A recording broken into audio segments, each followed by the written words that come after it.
Sills, week out, baby. Rosters will be set by tomorrow, and we're ready to go into the 2023 season. Let me start this program out by saying this. A lot of news, a lot of things to get to. And I'll say this to all Cowboy fans out there.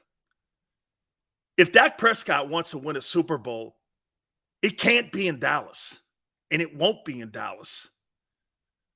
He needs to go somewhere else to win a Super Bowl. Jerry Jones is holding him back. It's Jerry Jones holding Dak back, not Dak holding the Cowboys back. He needs to go someplace where there's some structure in the building. Outside of him, do you know that he's Jalen Hurts in that Cowboy organization? Jalen Hurts couldn't win in Dallas. I don't know if Patrick Mahomes could win there. Jerry Jones is holding Dak Prescott back. Who in their right mind? Who in their right mind drafts for a guy you can't develop this year, will be the second team quarterback, most likely the third team in Dallas? Jerry supposedly likes Cooper Rush. He's going to be running scout team. How are you developing him? How in the world are you developing Trey Lance? So the Cowboys, remember I was saying, I don't know, maybe the Eagles should take a look at this. And take a look at Trey Lance. Fourth rounder for a guy you gave up 3 ones to? Okay. Dak Prescott needs to get his ass out of Dallas if he wants to win a Super Bowl. He will never win one there. The owner's in his way. It is a fact.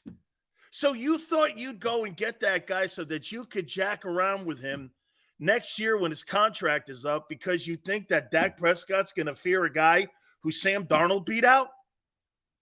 My God almighty, man. You know, I had a prediction that the Cowboys were going to get to the Super Bowl. They're imploding before even September 10th.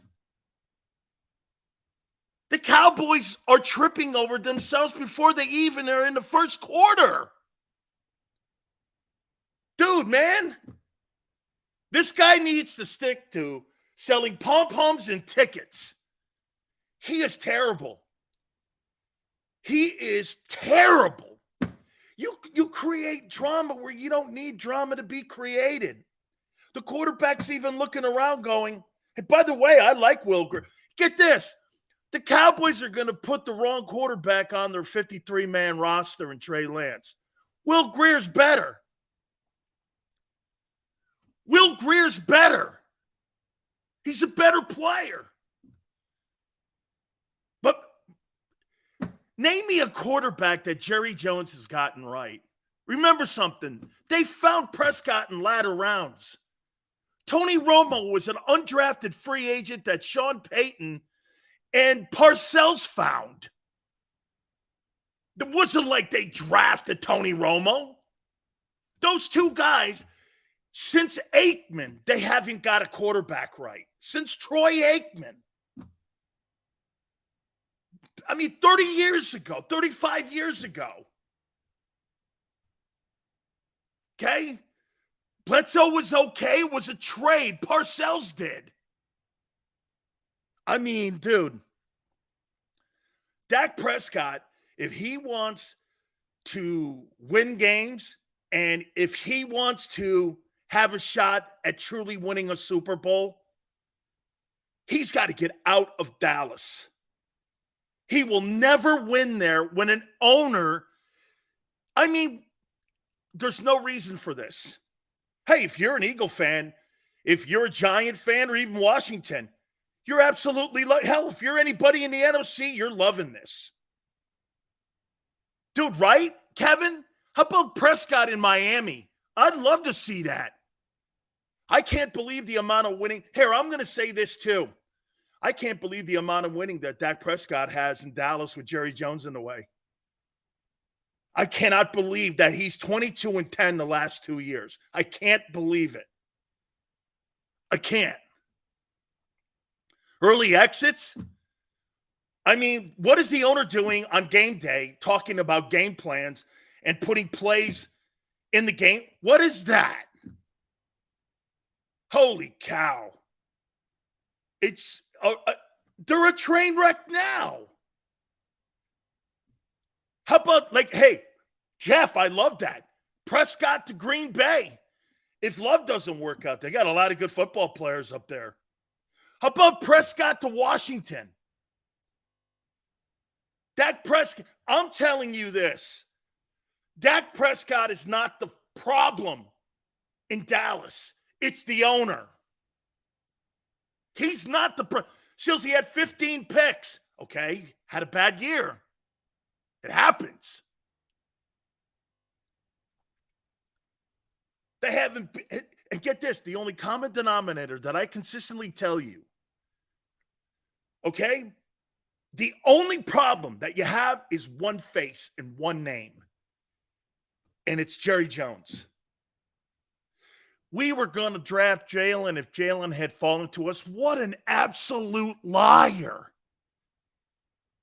Everyone in Philly shit on the pick. Do you really believe that Jerry Jones would have drafted Jalen in the second round? Do you really believe that? I do not. What would make me think he would? Who in their right mind? Hey, man, how about Prescott in New Orleans? I like that Denver thing. If Jalen had fallen to us, we would have taken him. Dude, the only people you pick are Quincy Carter. Come on, dog. Come on, man. You got to be kidding me. We got a boatload of topics today. But I want to go to the other contender in the NFC outside of the Eagles. Jerry Jones and Sam Harris will make sure the Eagle, Josh Harris will make sure. I got you, Tone.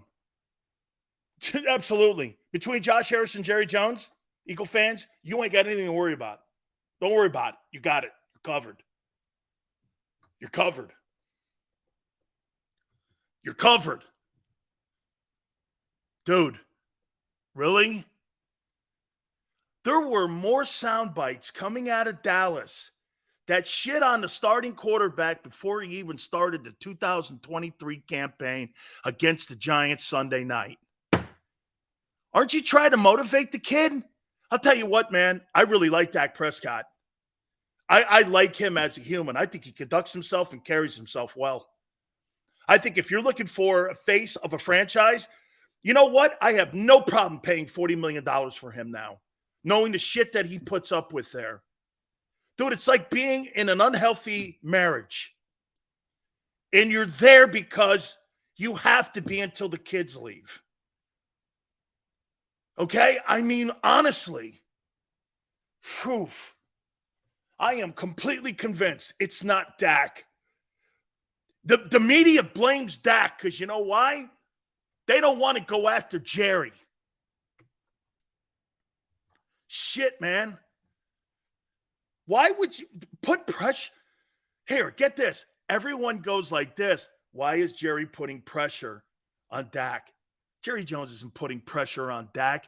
He's talking shit on Dak. You know what the pressure is? A $49 million paycheck every year where you're making buku money and direct deposits hit your account every Tuesday. That's pressure. When you have that kind of salary, you think because somebody and some asshole says something that's going to pressurize it even more? The paycheck is what pressure is. When you see that $50 million paycheck, that's pressure. Because just as fast as it came, it goes quicker. Because they're looking to replace you. The moment you sign a $50 million contract is the moment they're looking to start trying to find a replacement for you. No matter who you are. Hey, and Jones is starting it before the start of the NFL season. It makes no sense. Get this. His actions and his words are telling you that this could be, and most likely is, Prescott's last year in Dallas. Personally, I think Dak Prescott's going to have even more leverage next year. Because if you want to stick around with Trey Lance and Cooper Rush, and those are the faces of your Cowboys, when it comes to quarterbacking, have at it. There won't be an owner in the NFL that wouldn't want to make a play, at least a run at Dak Prescott, all the shit he's had to put up with. Man. Now, let me get over to San Francisco. This is a note to Jed York. Next April, hey, Kyle Shanahan, you don't have the say when it comes to picking quarterbacks any longer on my team. You may have a conversation with me, but I'm bringing competent people in with John Lynch, and I'm not even sure John's competent. Now, if it comes out that Kyle Shanahan was the guy who demanded that the team draft Trey Lance, John was just doing what the head coach wanted. If that's the case, I'm bringing someone else in as a personnel guy to look at quarterbacks, and it ain't Kyle Shanahan. I think this is a black eye on his evaluation on how he sees quarterbacks. He got Brock Purdy killed in the NFC title game. Then he turned around and absolutely farted out loud in class with this Trey Lance pick. It's not so much that you F the pick up, that you F 3 picks up in the first round. Dude, it's not a mistake. It's a colossal mistake that every year you keep trying to go over. Last week I was saying, remember before the trade, why are the 49ers experimenting with a Super Bowl roster? 2 days later, they traded him. They realize they can't. They're losing time. Okay? Give me a break. Holy cow. Kyle Shanahan has no impact on my next April draft. Okay? None. You have none.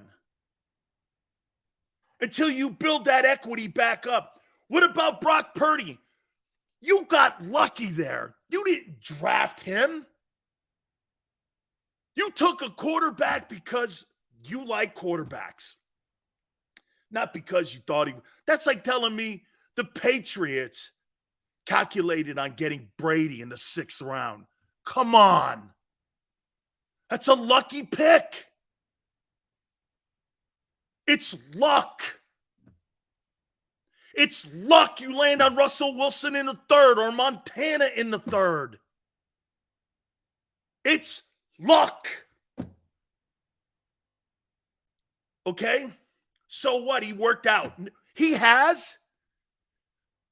49er guys are going, so what? It's worked out after 7 starts. It's worked out. You're comfortable after 7 starts that he's a franchise quarterback? Dude, I'm not even there with Jalen yet. And you think I'm going to go there with a guy who's only had 7 starts? Never happened. Never happened. Never happened. How in the world does Kyle Shanahan have any say when it comes to personnel at quarterback? Hey, he may be able to draw plays up, but he can't pick them. He can't. He may be able to coach guys, but he can't evaluate guys. I don't know how you look at people and go like this. Okay, why would I give him the latitude of being in next April's draft? I wouldn't. Let's get over to Derek Barnett. I know Drew Rosenhaus. He was Jerome Brown's agent. That's how far back this thing goes. Okay? It goes back that far. And he started, obviously, in Miami with all the Miami players. There's a couple Miami Hurricane guys that actually work in the offices. And can I tell you how this thing has played out with Derek Barnett?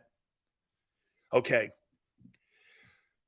The Eagles right now are reluctant to move Derek Barnett because of the injuries to Reddick and to Nolan Smith. So if they do move him, they want some equity back in a return of a 4th or 5th round draft choice.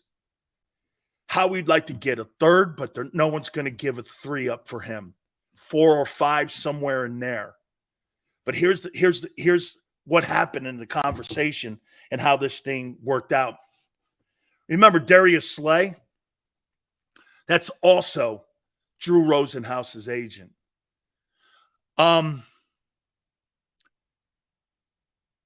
They saw the writing on the wall with the restructuring of the contract. Get this. It just didn't make sense to give the money back. Rosenhaus had gone to them earlier in the year or earlier in camp. In case they were able to move him, it would be easier to move him because the economic dollar would make it feasible. The Eagles already saw it. He's a backup. He's never going to be a frontline starter in Philadelphia. That move was done so that they can move him if they needed. They could move. Now, Jason Light, for whatever reason, likes him a lot in Tampa. Now, I don't believe they're going to get rid of Shaq Barrett, but the other kid on the other side is a finance. They're going to try moving people. And Barnett's salary doesn't really kill anybody because of the restructuring of the deal. Carolina is also a potential option, as is Jacksonville for Barnett. So Jacksonville's got the money. Now, would Howie want a linebacker back or a safety back? Yet to be determined. Again, just talking to Bruce Arians, I know the Bucks like him. And he asked me my opinion on him, and I said he's undisciplined. If somebody kicked his ass a little bit and maybe put a little more discipline in his ass, maybe he'd be productive. But to me, in my opinion, he's a situational football player right now that you got to keep an eye on, that I wouldn't trust as a starter in the National Football League because he does too many bonehead things. I said he does have some talent. He's not a bad pass rusher. He can make some plays, but he's unreliable. I wouldn't rely on him as my every down defensive end. You just can't rely on him. So, I mean, they restructured that deal. That's why it didn't make sense until I talked to a couple of my boys at the Rosenhaus place, and it was so that they could potentially move him. Could he be moved by tomorrow? Because you got to remember something about tomorrow. Here's what will happen. Tomorrow, cut downs, and you set your roster tomorrow to get ready for the upcoming season. Once the rosters are set, either Wednesday or Thursday, you could see some player movement. If I'm not mistaken, I think that's when August 30th, it was after the final cut down and rosters were set, that Howie made a move to get Gardner Johnson. So once the Saints had set the roster, because Howie's not going to make a move until he sees who's set. Somebody could cut. You saw Colt McCoy cut just a couple minutes ago. So Colt McCoy's cut a couple minutes ago. That means this. You may be looking around the room and trying to figure out, hey, is Colt McCoy somebody we'd want to bring in to potentially have as a backup quarterback here? So that's kind of where it is. By the way, Andrew Berry also likes Derek Barnett. So, I mean, Cleveland could be another opportunity for him to go because, there was conversation that Brandon Graham potentially could land in Cleveland. they had put a contract on the table for Derek Barnett or for Brandon Graham. And it was for more money that the Eagles had on the table. So that could be another dance partner to send Barnett to, sending him to Cleveland. Cleveland could be another opportunity. We'll see. We'll see again. I mean, could the Jets, because of Joe Douglas? Could the Colts? I mean, Barnett, there's in the NFL, they're going to always be looking for corners, offensive linemen, and edge rushers. Okay? Always looking for those guys. So I'll tell you something, man. I'm going to say one more thing about the Eagles. And I think not only did the business end go so well this offseason for them, but I want to say this to you.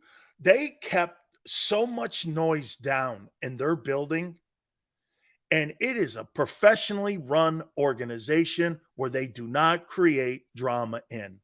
They are not looking to self-inflicted wounds and putting them on themselves. They do not believe in self-inflicted wounds. San Francisco, self-inflicted wounds. Dallas, self-inflicted wounds. Buffalo, self-inflicted wounds. Look around the league and the teams that made so much noise. The New York Giants, self-inflicted wounds. Barkley's going around saying now that he wants to retire a Giant. Are you out of your mind? They don't want you to retire a Giant. This is your last year in New York, kid. You think a year older, more miles on the tires, you think the Giants are going to come to their senses and go, hey, here's a new deal. They're not doing that. They would have signed you this offseason. That's not happening. That's a great one too, Michael. You're right. Seattle did a great job. Once they got rid of that cancer in Russell Wilson and his Hollywood movie star wife or singer or whatever she is, and they got that shit out of the locker room, Seattle's better and back on track again. They got that drama out of the building. Russell Wilson forgot the most important thing in Seattle. You know what that was? He's a football player first. He's not committed to being a football player. He's committed to being a star or something. Reality star. That's not how you win ball games, kid. Jalen Hurts is not a reality star. He's not doing Netflix bullshit. That's not what he is. He's a quarterback of the Eagles. First and foremost. First and foremost, he's a man of God. And secondly, he's the quarterback of the Eagles. Plain and simple. Those are the only two things he gives a shit. Only two things he gives a shit about. Okay? At Kansas City, here, something will go wrong in Kansas City. Well, Kansas City's got a holdout in Chris Jones.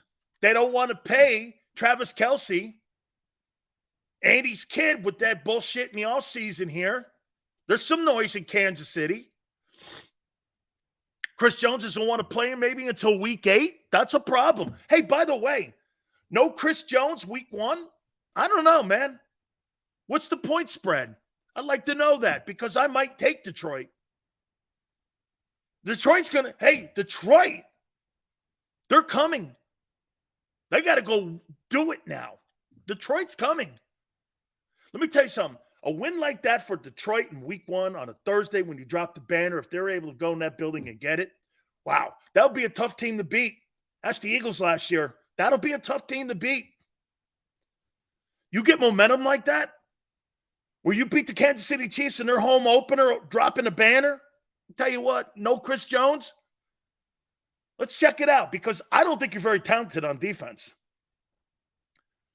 I don't think you're that talented. I think you're decent. I wouldn't say you're great. Okay? I think they got a lot of weapons there, and I think they can get after the quarterback too. Dude, they're a good football team, man. But they just got to do it. So look at the noise. And by the way, and you know what the Eagles did here too, which is really cool? This is why I think this is kind of like both parties with Derek Barnett. They probably went like this because of the relationship that Drew has with Howie and how that whole Darius Slay was handled. You know what Drew said to him? Almost positive he said this. Let me find a dance partner, see if they have assets. So you know what Drew Rosenhaus is doing right now? While Howie must trust him, while they're preparing to set the roster for tomorrow, Rosenhaus is looking for a partner. And you know why Drew's not going to try to screw over Howie? Because he wants to do business with him again. You know, you're trying to get the best deal and the most money and the maximum for your client. But what you're also trying to do is the dude behind you in the totem pole that you're just in the draft, or a guy coming up next year, somebody gets drafted to the Eagles. You don't want an adversarial relationship. Look at the way Nicole Lynn handled the Jalen Hurts contract. And hey, Tone, I don't know if anybody took this, and I don't know if anybody went like this. Look, hey, you think there's a coincidence? That Quentin Williams kid is represented by Nicole Lynn. Joe Douglas worked with Howie Roseman. You don't think that was the quietest max deal I've ever seen for a defensive lineman? You don't think that has something to do with how they handle themselves and how general managers and organizations deal and feel comfortable talking with one another, knowing that someone will keep it quiet, we'll get a deal done?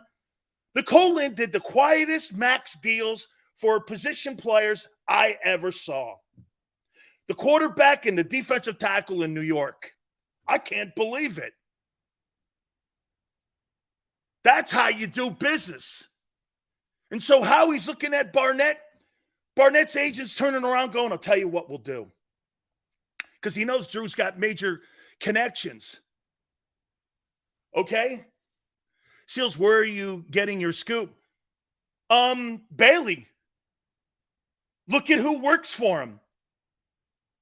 Bailey is a Miami Hurricane legend. He's one of my boys. And he works at the Rosenhaus agency. Not that hard. Everyone knew that. Maybe I hadn't made it clear. I know how they do business. So Drew Rosenhaus is looking for a landing spot that gets Howie's, because, hey, doesn't this make sense? If Drew Rosenhaus gets the Browns to give Howie Roseman a fifth-round draft choice for Derek Barnett, and it's a fifth-round pick, don't you want to do business with Drew Rosenhaus again? Of course I do. He was looking what was best for the player, for the organization, to keep relationships going, and it was a fair deal. The only people that don't make fair deals are owners. Everyone else has to work together to make these deals happen. Big Seals is putting the puzzle pieces together and following the breadcrumbs. That's how Eagle fans. There you go. Simple. This is very simply done. It's well done. See, then you have Jerry. Look at how Howie is trying to unload Barnett versus what a train wreck that Trey Lance trade was. Why did you have to have all of the sidebar noise and nonsense? Well, the reason that we're it would be like Howie and the owner, Jeffrey Lurie, going, we're looking for another defensive end. We're trying to trade Derek Barnett. He's just, he's a good guy. We really like him, but we were just looking for someone else out there. We'll see what we can do here. And yeah, we're actively trying to trade him out and trying to push him. And you're like, what's the point of that? What's the point of putting your business? There's only one reason that Jerry Jones does this, so he can be the Donald Trump of the NFL. Jerry Jones is the Donald Trump of the NFL. Takes his mugshot, raises $10 million with the mugshot. Trump loves the mugshot. Jerry Jones loves the train wreck.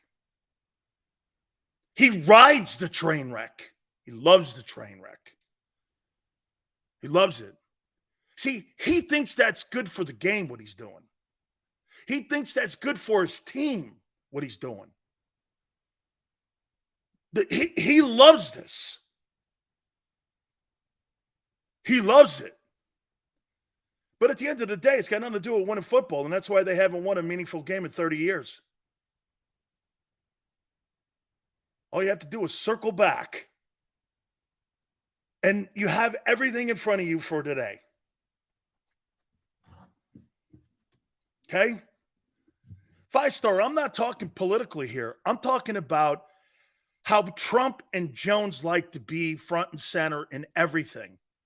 And how those guys, it's so important for those guys to have all the attention instead of doing what's right when it comes to doing anything that's right. That's what I'm talking about. Taking a shit all over Dak Prescott before the start of the NFL season. What's the end game? What's the end game? What's the end game? How does that Trey Lance deal make sense? Where does it make sense? The Cowboys need a running back, not a backup third-team quarterback that's already a massive, colossal failure in San Francisco. So Trey Lance has cost teams 3 wins and now a 5. And he'll never play. How insane is that? What are you looking at?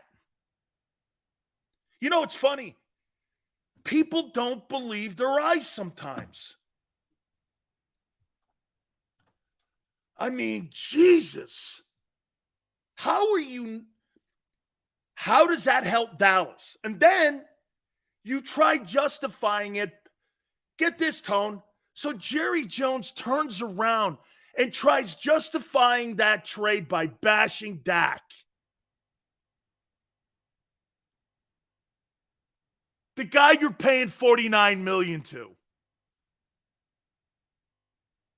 That just makes no sense. And then you see the way the Eagles do business, man. Professionally, relationships. You see the difference between the Cowboys and Eagles is right here with how they're dealing with Derek Barnett and how the Cowboys dealt with that Trey Lance. Howie Roseman is a professional football snake oil salesman. Jerry Jones is parading as one. Do you know I went on the website? I went on the website and I looked at what it said. Managing owner and general manager. 2 of the most contradicting jobs you could possibly have, and 2 jobs that have nothing to do with one another. And then he gives up a 4th-round pick. Maybe it's just me. I think a 4th rounder is valuable. Damn right it is. When you get down near 6 and 7, that's when you start really. And I know Brady was in the room there. I get it. And so was Mulata. Sometimes it's not where you picked. It's what you do with the team you're on. We see it all the time. There's less chances for those 6th and 7th round guys to turn out to be somebody, but they do. We see it all the time. There's higher odds 1 through 5. We all know that. Okay? I mean, what's the point of Jerry Jones slamming Prescott to validate the Trey Lance deal? You don't have to validate it. You validate it by getting him for a 5th. Was it a 4th? Is that what it was? So you validate it by going Okay, here's a fourth. We'll take them. You don't have to say any words. San Francisco gets killed with it. Turning around and bashing Dak Prescott. One more time. If Dak wants to win the Super Bowl, he's got to get out of Dallas. You're not going to win there. You are not going to win an an NFL championship in Dallas, Texas, with that owner in the building. It's just not going to happen. He refuses to let loose of the reins and believes he does the right thing by taking a shit on his team prior to going into the New York Giants Sunday night game. Let's move on. I don't know. Hey, you're going to have to show me where that makes sense. That Trey Lance. By the way, those of you 49er fans who wanted my Venmo last year to tell me that Lance was going to be a superstar, it's on my Twitter page. You could send me the $50 now that I made a pick with you that he would never be on that team this coming 2023 season. I said that. I tweeted that. Trey Lance will not be a member of the 49ers in 2023. I found the tweet. You can send me the money anytime you feel like it. That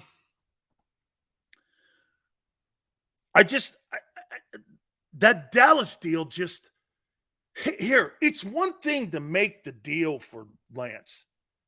It's another thing to go around and beat your own starting quarterback up in the media for 2 days.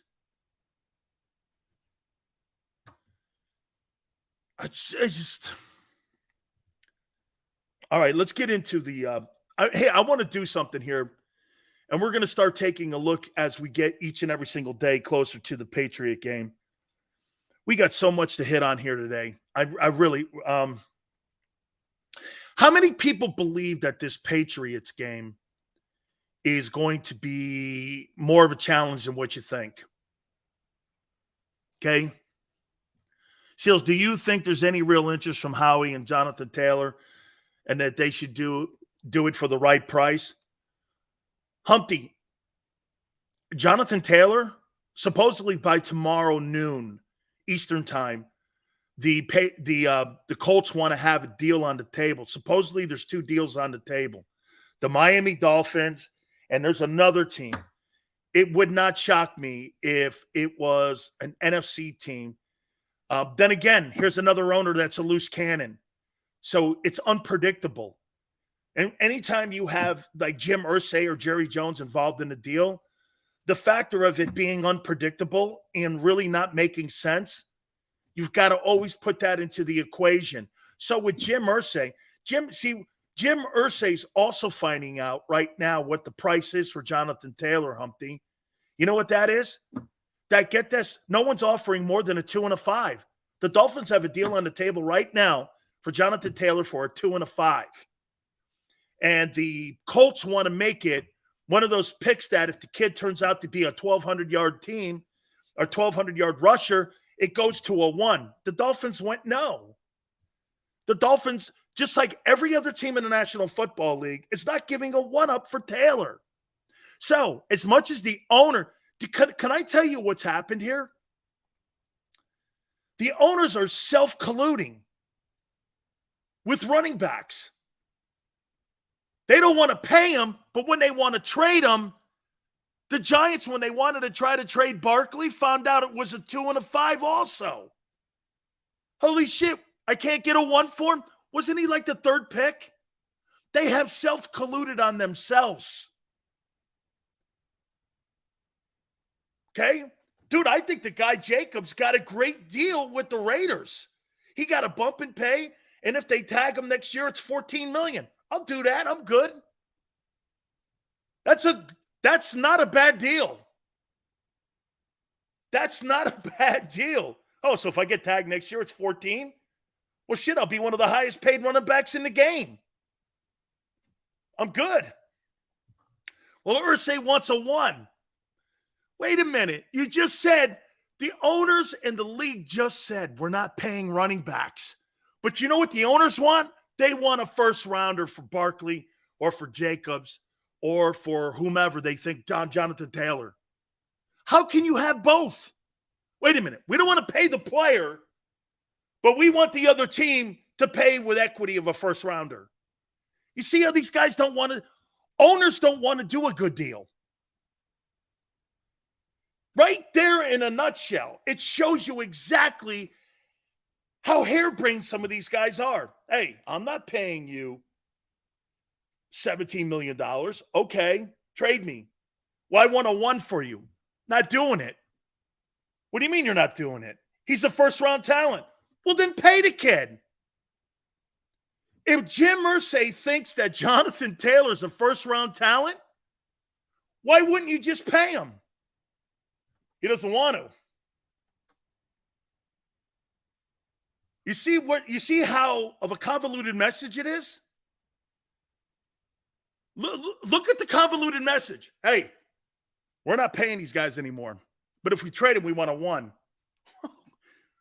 Well, wait a minute. You just got through telling us that he's not the first round value, but then you want a first rounder, but you don't want to pay the kid. Dude, they have screwed up the pay scale of the running back position with their words and their actions so bad. I don't know if that position will ever get straightened out until there's another Adrian Peterson in the sport again. It's going to take a superstar back to set the market right again, because the owners have destroyed the running back market by their actions. They thought they were going to control the running back position with salary. Well, when all of a sudden Irsay doesn't like he's not getting back in return the first-round pick he gave up, all of a sudden he's like, why can't I get I want a one for him. Nobody's giving you one. Not September 1. Hey, Bijan's on a rookie deal. I'll take a rookie running back in the first round. Dude, what would you rather do? Take a rookie running back in the first round, paying $1.2 million? Or would you rather do this? Pay a veteran guy $14 million. Bijan Robinson's a steal for Atlanta. You don't have to pay him. That's why when the Eagles potentially were looking at that, you would have paid less money than you paid for Miles Sanders, and you would have paid less money than you're paying currently right now for Rashad Penny and for Boston. It made economical sense. The National Football League has totally destroyed the running back position financially, because the owners got here. Another example of owners getting involved. I'm not paying him. I want a one for him, though. Wait a minute.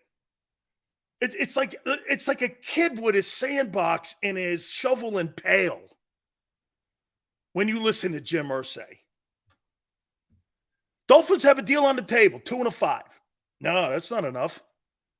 Well, then if you don't like that deal, you should pay Taylor. And you have a rookie quarterback who I don't think is very good. We'll find out. That's an opinion. Wouldn't it be cool to have the second best or first best running back in the game in his backfield to help him? Look at Jim Irsay. Jim Irsay and Jerry Jones are almost the same. Think of this for a second. So you take a guy out of the offensive huddle that could help your young quarterback, keep you in third and short, and you want him to go away. You do that with a veteran quarterback, not a rookie quarterback. So you put a lesser talented running back, and you have a quarterback that's a project. Good luck. That's got disaster all over it, man. Why would you take components? Look at what they're doing in Philly with Jalen. They're trying to add players. They're trying to add pieces around him. They're trying to give him get this. Let me show you something here on what, again, Dallas and Philly. So in the last 2 years, they've taken Zeke Elliott and Amari Cooper away from him.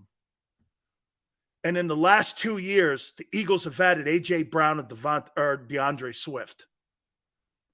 Who do you feel like you're in better hands with? I mean, if I'm Jalen Hurts, last 2 years, they got me A.J. Brown and DeAndre Swift. The Cowboys has taken away Zeke Elliott and Amari Cooper. How are you getting better? And replaced, Amari Cooper's better than Brandon Cooks. Cooks is not a bad player. Michael Gallup's always hurt. And they lost the tight end Schultz. I mean, how could Dak Prescott succeed in Dallas when the owner's constantly taking pieces away, turning around, making a play for Trey Lance, and then talking shit on him 5 days before the start of the season?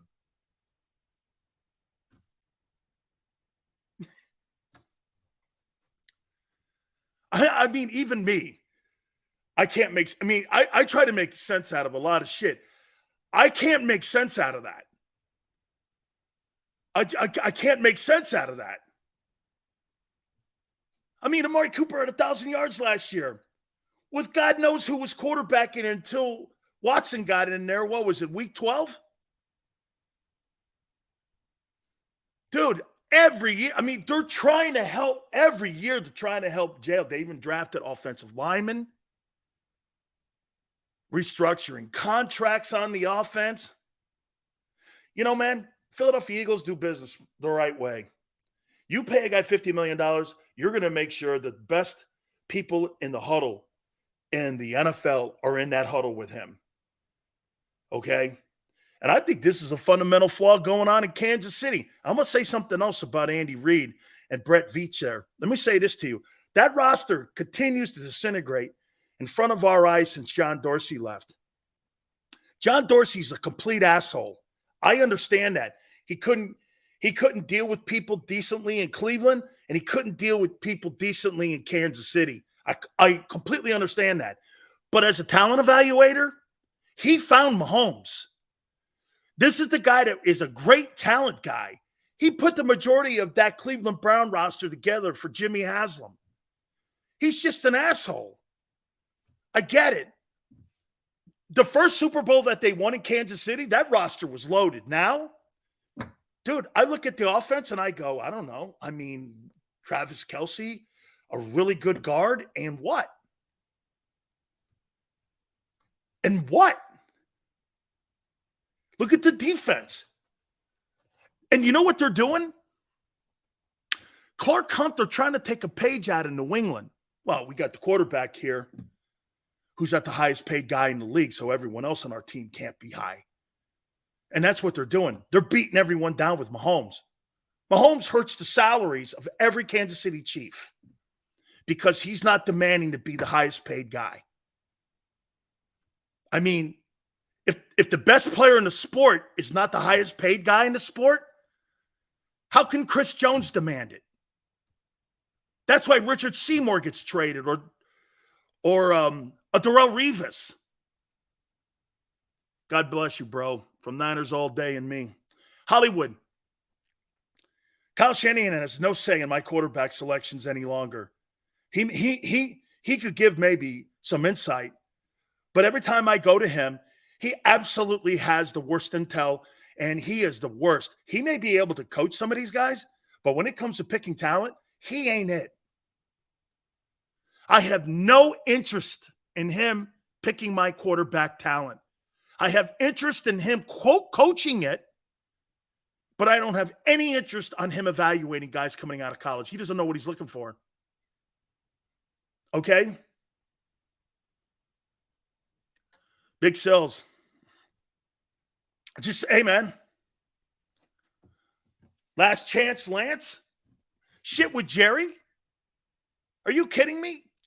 Trey Lance will be a TV star in 3 weeks. JM goes, Chris Jones is the second best defensive tackle in the league. Outside of Aaron Donald, he deserves the money. They're not going to go, JM, they're going to go to his agent and go, not paying him we're not paying him $30 million. Highest paid player, $30 million. What are you trying to say that we pay the starting quarterback here $46 million. We can't do that here in Kansas City. Why? The holding salary's down. You know, Dallas Goedert makes more money than Travis Kelce. Dallas Goedert. The highest paid tight end in the NFL is in New York. Giants got him because the Raiders had him. He's the highest paid tight end. Okay? I mean, boy, you watch the way the Eagles do business, man. Every time Jerry Jones opens his mouth, you have more respect for how they do business in Philly. Because these moves just don't make sense, man. And the words and the banner, it's like it's there to create a reality show. He thinks he's doing, hey, get this, he may be creating great content for idiots like me and for people that do shows like mine. But as a football 53-man roster, you're sitting in that locker room right now going, so they trade for a guy who sucks. They put him in the room. He won't get any reps. He'll be on the scout team. So let me ask you this. Do you think it's possible that they traded for Trey Lance so that they could get scout team looks for Jalen Hurts in practice? You know, I'm coming up with the most absurd things that I possibly could come up with on why that deal makes sense. It's a fourth rounder. I think I'm with Tone. That's a pretty high pick. But do you think that they're getting him and bringing him in to prepare the Cowboys? And when they have to play the Eagles, that they're going to use him as a pseudo Jalen Hurts in practice to prepare for the Eagles? Like I said, I'm just spitballing here because I can't figure what the hell. He's not going to get quality reps. He's a third team guy. Cooper Rush is the second team guy in that building. I mean, you think that that's why they brought him in, because he kind of reminds them of Hurts and an RPO? Or is that what they're going to go to next year after? Hey, again, I'm just trying to come up. How about, they fire Mike McCarthy and they bring an RPO coach in and they try to install the Philadelphia offense for, I don't know. I'm just trying to make sense. Someone tell me why they traded for him. He stinks. He stinks. How about this? He is far worse than anything Carson Wentz was. Trey Lance compared to Carson Wentz was a Hall of Famer. Hall of Famer. Is there ever rhyme or reason in Dallas? Man, now you know why the Cowboys can't win. You know what's funny? Troy Aikman every single year says the Cowboys can't win big games. It says he can't remember when the Cowboys have won big games. I think he needs to really look at it and go like this. When have the Cowboys ever really won the offseason? With no noise, proper decisions, right coaching hires. When have they ever? I think it starts in the offseason. I think this has been the noisiest I've seen the Cowboys in decades.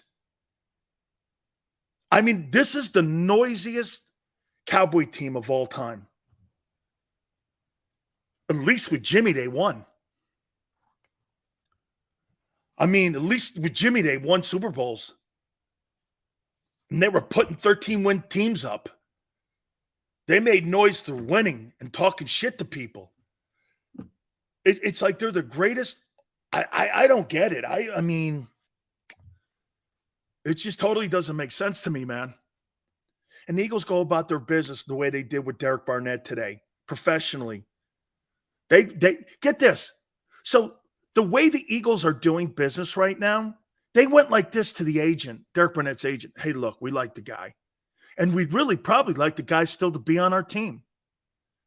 Instead of having an adversarial relationship, Howie's looking at Drew Rosenhaus and going like this. You know how we handled that whole Darius Slay thing? Let's have that kind of relationship here. You know, that's probably not having to be said because those two guys know that anyway. And Drew probably came up and said, listen, if we can find a compatible trade partner and the value's there, I need your assurance he is going to make the roster tomorrow. Yes. Okay. If there's something better out there that you can get value, I'll try to find it. Drew's probably talking to Seattle, Chicago, Cleveland, the Jets. Probably not contacting common opponent, the Bucks. Probably wants to try to move him out of the NFC. But again, he's not a frontline guy. He's a backup guy, which means he's probably like to keep him. The Raiders would be a dance partner potentially to try to trade Derek Barnett to. They always look for reclamation projects. Okay. Like I said, Cleveland would be a place. Tennessee could be an opportunity to go to too, because Mike Vrabel likes guys like Barnett, guy to put his hand down and stand up as well. I mean, you could see that in Cleveland with Joe Barry there too. I mean, I could see Joe Douglas talking about this.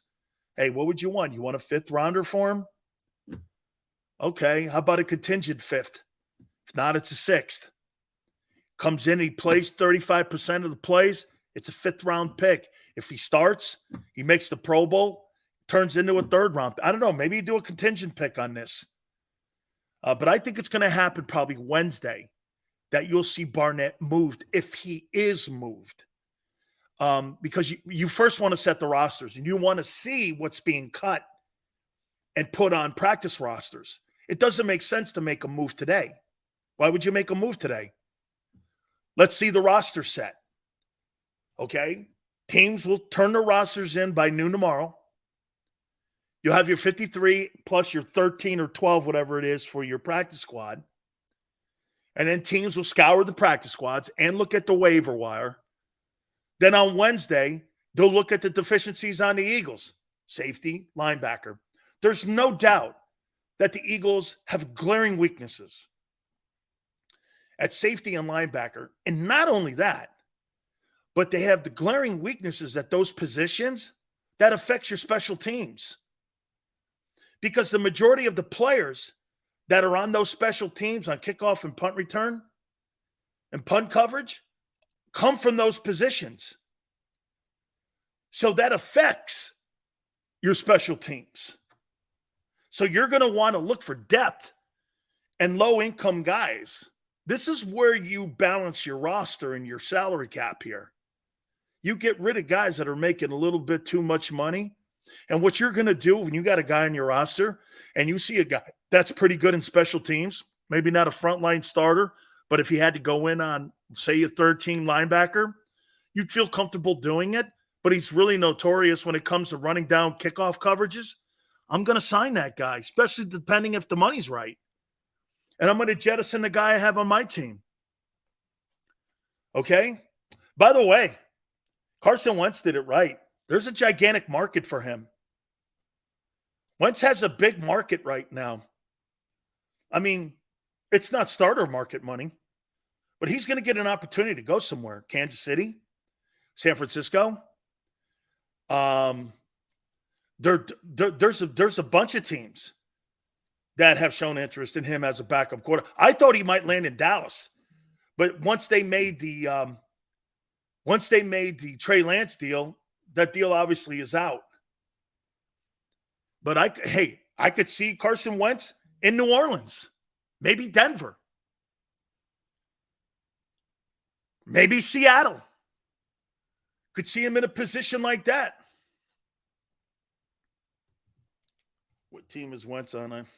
No. I didn't say he's not yet. He's going to wait until the rosters are set. Carson Wentz will be on a football team, in my opinion, by the end of the week. Okay? He'll be on a roster by the end of the week. All right.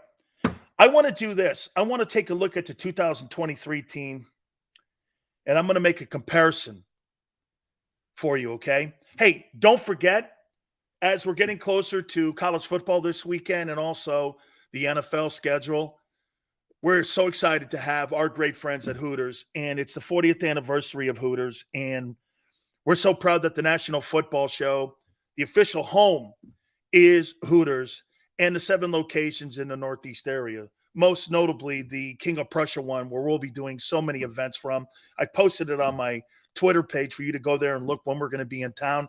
All you do is go to northeasthooters.com to find one of the 7 locations nearest to you. The iconic Hooter girls are going to be there to serve you. Also, your fantasy draft parties. This is the place for you to go and really set up those fantasy parties. Do me a favor, call ahead because tables are limited. Tuesdays, the 40th anniversary, are doing so many of the things that really made Hooters what it was back in the day. Buy 10 wings, get 10 boneless free. Wing Wednesdays, 1983, significant because that's when the place was founded. All you can eat. Kids eat for free on Saturdays. How about this too? Happy hours, man. There's nothing like Hooters when you're talking about happy hour and the great events that they have there for you. $6, 6 items, fried pickles, your favorite drafts. All you do is go to northeasthooters.com to find one of the 7 locations nearest you. The King of Prussia one, we're going to be doing a lot of those great remotes at. And when you go to Hooters, do me a favor, tell them Big Sil sent you.